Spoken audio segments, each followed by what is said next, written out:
No, not yet. Hey Aaron, this is Billy at G-Force Power Sports.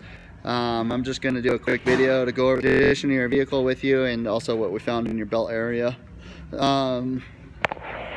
So it's hard to see, so I got some extra light going right now for us. But you've got some burn spots in your belt. Right here is a pretty big one actually.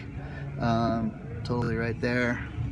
It lasts for about 6 inches there of burn area, and then it goes to normal belt. And then it comes back to a couple more burn spots. So it's definitely hourglassed, which is giving you that lurging feeling when you take off an initial start. Also very slight grooving right in here on the two sheaths, both sides. You can see it better on the far side there, right there where my finger is. Those rings right there, very slight, not a big deal. You just want to keep an eye on it. Definitely when you're taking off anytime any load or anything like that, you know, make sure if you're doing it in the load, you're doing it in low gear. Other than that, the clutch actually feels like, or seems like, it's in pretty good condition. No other issues, no other burn marks or anything like that.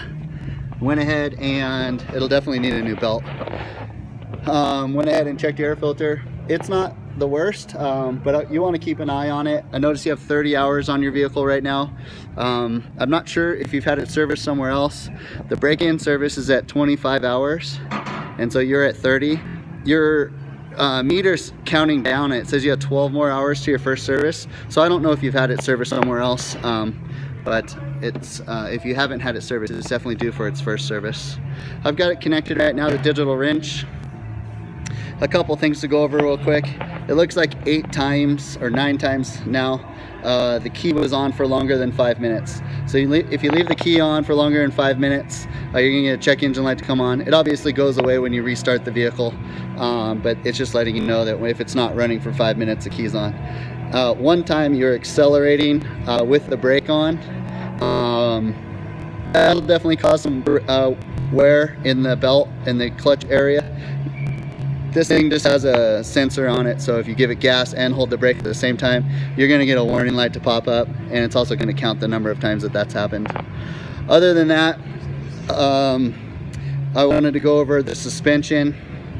I went through and tightened all of your all of the fittings on all of the suspension and the A-arms. I just wanted to make sure everything's tight.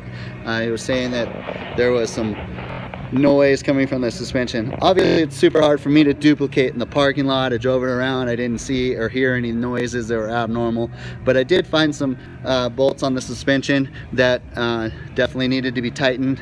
They weren't loose by any means, but at the same time they weren't as tight as they're supposed to be. That's also covered in the service, so again, if you haven't had that first service done, I would definitely recommend it. Tighten them on all 4 ends, so hopefully that takes care of any noises that you have. These are notorious for squeaking. Squeaking is just the rubber bushing on the metal, very, very common. So if that's the noise you're talking about, then that might be more normal than anything. Other than that, pretty cool machine. Hope you're enjoying it. Have a great day. Thanks.